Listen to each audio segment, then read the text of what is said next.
Y bueno, gente del canal, hoy el relato es diferente. No se trata de algo que se esconde en las sombras con miedo de nosotros, sino de una fuerza antigua que exige respeto y castiga la arrogancia con una precisión militar.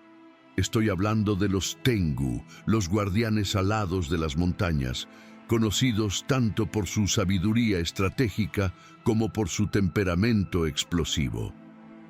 Mi nombre es Daigo, y esto ocurrió en el verano de 2023, cuando decidí mapear una ruta prohibida en las montañas profundas de Minno-Shinto, Kioto, un área conocida por sus templos antiguos y bosques intactos de cedros. Yo era practicante de Kendo y un senderista experimentado, y confieso que mi confianza rozaba la arrogancia. Veía las leyendas locales sobre espíritus protectores como historias para asustar turistas, no como advertencias reales. Mi intención era encontrar las ruinas de un dojo legendario, supuestamente escondido donde los humanos no deberían ir, para demostrar que podía llegar donde nadie más llegaba. Pensaba que la montaña era solo un terreno para ser conquistado, y ese fue mi primer y mayor error. La caminata empezó tranquila, pero la atmósfera cambió drásticamente cuando crucé una línea invisible marcada apenas por una cuerda shimenawa vieja y podrida, atada entre dos árboles gigantes. En cuanto pasé por debajo, el sonido habitual del bosque, el canto de los pájaros y el zumbido de los insectos cesó al instante, sustituido por un silencio denso y pesado que presionaba mis oídos. El aire se volvió más frío y quieto, y una niebla fina comenzó a elevarse desde el suelo del bosque, envolviendo las raíces retorcidas de los viejos cedros. Sentí una sensación inmediata e incómoda de estar siendo observado, no por un animal curioso, sino por una inteligencia crítica que evaluaba cada uno de mis movimientos. El sendero, claro hasta entonces, empezó a confundirse, y tuve la nítida impresión de que la propia geografía del lugar estaba cambiando sutilmente para desorientarme, como si la montaña intentara expulsarme amablemente antes de tomar medidas más drásticas. Ignoré las señales sutiles que la naturaleza me daba, guiado por la terquedad y el deseo de conquista que siempre habían impulsado mis expediciones. Consulté mi GPS, pero la pantalla parpadeaba erráticamente, mostrando coordenadas que saltaban kilómetros en segundos antes de apagarse en un cuadrado negro inútil. Guardé el aparato con frustración y decidí confiar en mi instinto y en la brújula analógica, pero la aguja giraba frenéticamente, incapaz de encontrar el norte magnético en aquella zona de influencia espiritual. En lugar de retroceder, sentí una oleada de irritación. No aceptaría que supersticiones o fallas magnéticas me detuvieran. Grité hacia el bosque vacío, desafiando el silencio, diciendo que encontraría el dojo de todos modos. Fue entonces cuando escuché la respuesta. No un eco de mi voz, sino el sonido seco y rítmico de madera golpeando madera, proveniente de algún punto muy arriba de mi cabeza, en las copas de los árboles gigantes. El sonido era inconfundible para cualquiera que conociera la cultura tradicional. Era el ruido de Geta, esas sandalias de madera con tacos altos, caminando sobre ramas que deberían ser demasiado finas para soportar el peso de un hombre, y mucho menos el de alguien calzando madera pesada. Miré hacia arriba, entornando los ojos contra la luz filtrada entre las hojas, y vi una figura oscura moviéndose con una agilidad imposible entre los cedros. No parecía un mono, ni un ave grande. La silueta era humanoide, pero se movía con una fluidez aérea, saltando de un tronco a otro sin hacer temblar las hojas. De repente, una ráfaga de viento violenta y localizada descendió verticalmente sobre mí, como si un helicóptero invisible estuviera aterrizando justo encima de mi cabeza. La fuerza del aire me lanzó de rodillas contra la tierra húmeda y mi sombrero fue arrancado y llevado lejos, desapareciendo en la niebla como si hubiese sido robado por una mano gigante. Levanté la cabeza, luchando contra la presión del viento, y allí estaba él, encorvado sobre una rama gruesa a menos de 3 metros del suelo, mirándome con una intensidad abrasadora. La figura era imponente, vestida con ropas de monje de montaña, Yamabushi, pero su naturaleza no era humana. Su rostro tenía un rojo profundo y antinatural, dominado por una nariz larga y prominente que le daba una expresión de severidad eterna. A su espalda, enormes alas negras de cuervo estaban semiabiertas y cada pluma parecía irradiar una oscuridad propia. Sostenía un abanico de plumas, Hauchiwa, en una mano, y con la otra se apoyaba en el tronco con garras afiladas que perforaban la corteza del árbol. No había desorden en su apariencia, solo una disciplina marcial y una autoridad antigua que me hicieron sentir pequeño e intruso, como un niño que entró sin permiso en la oficina de un general. No atacó de inmediato. En cambio, inclinó ligeramente la cabeza, evaluando mi postura y mi presencia con un desdén palpable. El silencio volvió, pero ahora estaba lleno por la vibración de su voz, que no llegó a mis oídos por el aire, sino que resonó directamente en mi mente con un tono grave y autoritario. Buscas lo que no entiendes, guiado solo por el orgullo. La voz retumbó, juzgando mi intención con una claridad dolorosa. La montaña no es un trofeo para tu vanidad. Sentí mis músculos tensarse, una parálisis inducida no por un miedo irracional, sino por el reconocimiento instintivo de que estaba ante una fuerza superior. Levantó lentamente el abanico de plumas y el aire a su alrededor comenzó a girar, acumulando energía cinética. Sabía que aquel objeto no era un accesorio, sino una herramienta capaz de convocar tormentas localizadas, y que mi destino estaba a punto de ser decidido por un solo movimiento de su muñeca. El movimiento del abanico fue engañosamente suave, un simple arco descendente que parecía más una danza que un ataque, pero el resultado fue devastador. Una pared sólida de aire comprimido, me golpeó el pecho con la fuerza de un vehículo a alta velocidad, levantándome del suelo como si no pesara nada. No fui simplemente empujado, fui arrojado hacia atrás a través de la niebla, chocando contra el tronco de un cedro con un impacto seco que expulsó todo el aire de mis pulmones. El mundo giró en borrones de verde y gris, y por un momento perdí la noción de dónde estaba el cielo y dónde la tierra. Aquello no fue un acto descontrolado, sino una demostración calculada de dominio físico, una advertencia cinética de que mi fuerza humana y mis años de entrenamiento eran irrelevantes frente a los elementos que él manejaba con tanta facilidad. Quedé allí, caído entre las raíces, luchando por tomar aire, sintiendo cada costilla protestar ante el impacto de aquella lección brutal. Intenté levantarme, apoyándome en mis codos temblorosos, guiado por ese instinto testarudo de no aceptar la derrota, pero él ya estaba allí. El sonido de las sandalias de madera aterrizando en el suelo blando fue suave, casi imperceptible, contrastando con la violencia del viento que acababa de convocar. Se detuvo a pocos pasos de mí, mirándome desde arriba con esos ojos penetrantes que parecían ver a través de las capas de mi ropa y mi fanfarronería. La larga nariz proyectaba una sombra extraña sobre el rostro rojizo, y su expresión cambió de severidad a algo que se asemejaba a una profunda decepción. «Levántate», ordenó, la voz resonando nuevamente en mi cabeza sin que sus labios se movieran. «Traes la postura de un guerrero, pero el espíritu de un turista imprudente.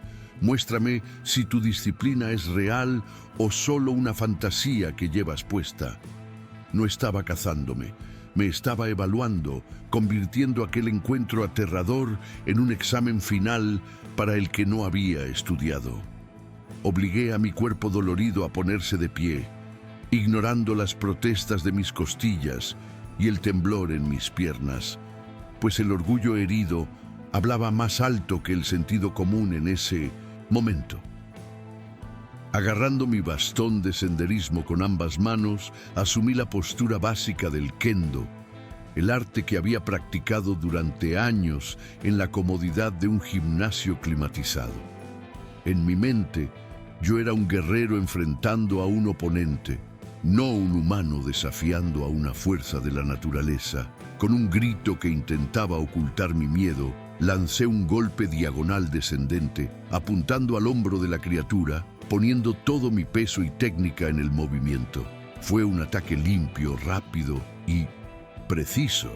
El tipo de golpe que marcaría un punto decisivo en cualquier competencia humana, pero allí, en aquel bosque antiguo y brumoso, fue recibido con un desdén humillante. El Tengu no esquivó ni retrocedió. Simplemente levantó su abanico de plumas con una velocidad perezosa, interceptando el bastón de madera reforzada como si estuviera espantando una mosca. El impacto de la madera contra las plumas suaves produjo un sonido imposible, parecido al choque de metal contra piedra sólida. La vibración subió por mis brazos con una violencia eléctrica, entumeciendo mis manos al instante, y el bastón se astilló en 1000 pedazos, explotando en una nube de astillas que llovió sobre nosotros. Me quedé sosteniendo solo el mango inútil, mirándolo con total incredulidad, mientras la entidad permanecía inmóvil, sin que ni una sola pluma de sus alas se hubiera desplazado. Su rostro rojizo se contorsionó en una sonrisa que no era de alegría, sino de puro desprecio. «Técnica vacía», tronó la voz, en mi mente pesada como un ancla. Blandes la madera como un niño jugando al soldado, sin entender que la verdadera fuerza no viene del brazo, sino de la conexión con el suelo que pisas con tanto irrespeto. Tu arte marcial es estéril aquí, porque no tiene alma. Solté el resto del bastón roto, sintiendo que el color se me escapaba del rostro, mientras la realidad de mi impotencia se asentaba con un peso aplastante. Aquel ser no era solo un luchador superior. Era una entidad que operaba en una escala de poder que hacía cualquier esfuerzo humano ridículo y patético. No avanzó para finalizar el combate físico ni para causar más daño a mi cuerpo. En cambio, retrocedió un paso en el aire, elevándose con un batir de alas pesado y rítmico que levantó una tormenta de polvo y hojas secas a mi alrededor. Con un movimiento circular e hipnótico del abanico, convocó la niebla que reptaba por el suelo, haciéndola subir y girar a mi alrededor como una pared sólida, fría e impenetrable. En segundos, los gigantescos cedros desaparecieron.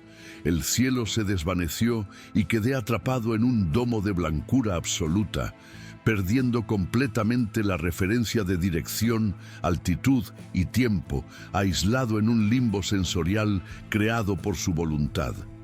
Dentro de aquella nube densa y sofocante, el silencio fue quebrado por sonidos que no pertenecían a esa época ni a ese lugar.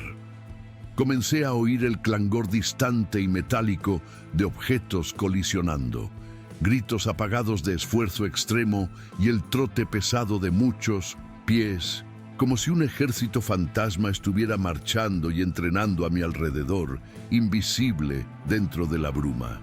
El Tengu estaba proyectando la memoria viva de la montaña, obligándome a oír los ecos de los verdaderos guerreros y monjes que habían entrenado, luchado y dejado su legado en aquellas laderas siglos atrás. Su voz volvió a resonar, no ya proveniente de un punto específico, sino impregnando toda la niebla como un trueno omnipresente.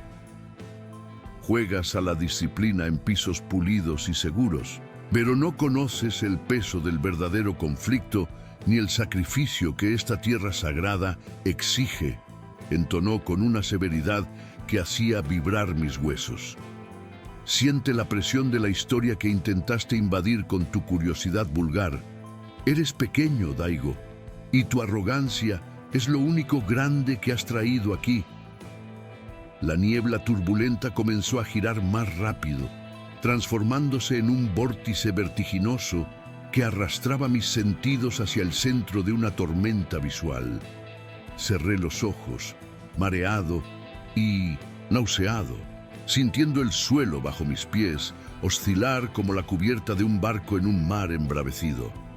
Cuando el zumbido en mis oídos y el viento aullante cesaron abruptamente, abrí los ojos esperando ver nuevamente el bosque de cedros.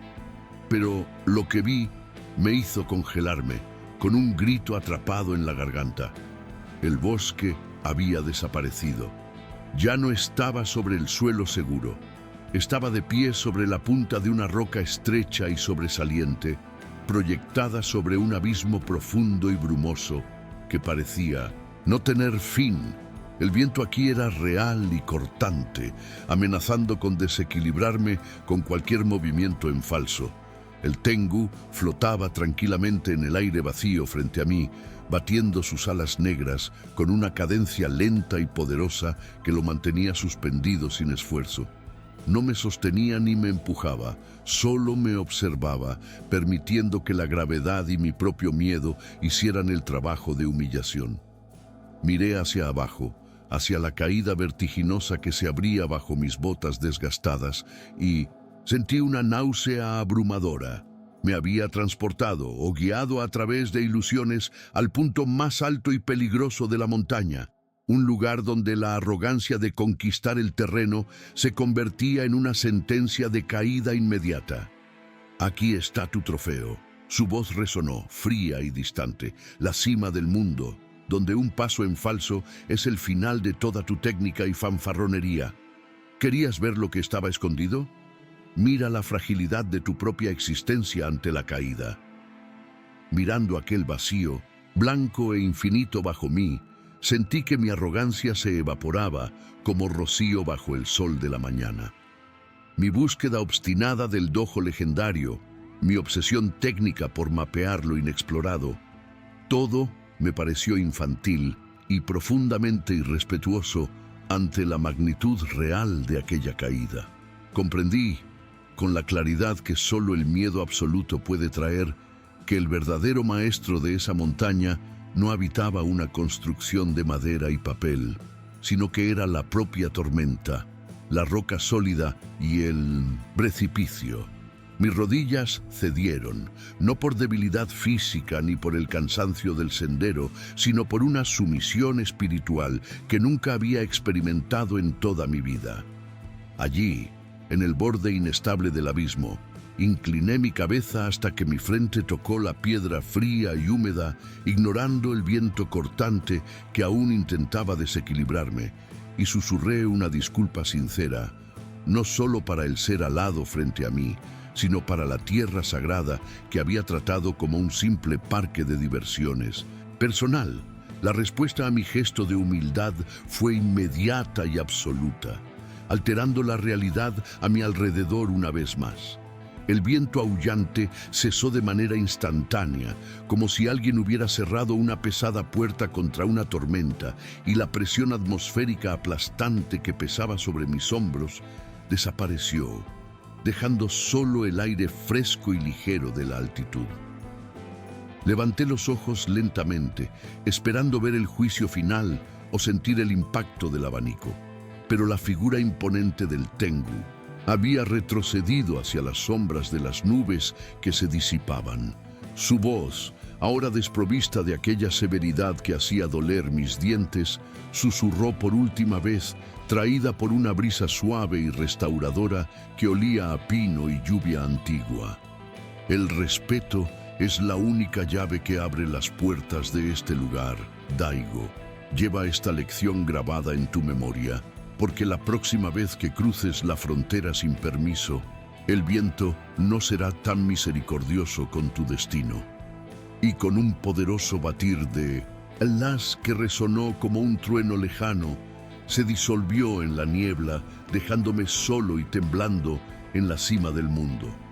Permanecí allí, arrodillado sobre la roca fría, durante un tiempo que no supe medir, esperando a que la adrenalina disminuyera y mis piernas recuperaran la firmeza necesaria para el descenso. Cuando finalmente me levanté, el camino de regreso, que antes parecía un laberinto confuso y hostil diseñado para perderme, se reveló con una claridad cristalina bajo la luz del sol, que ahora rompía las nubes. El descenso fue físicamente extenuante. Cada paso enviaba ondas de dolor por mis costillas golpeadas y mis brazos entumecidos, recuerdos físicos del impacto de aquel viento sobrenatural. Sin embargo, la atmósfera opresiva había desaparecido por completo. El bosque estaba silencioso, pero ya no era ese silencio de juicio o amenaza.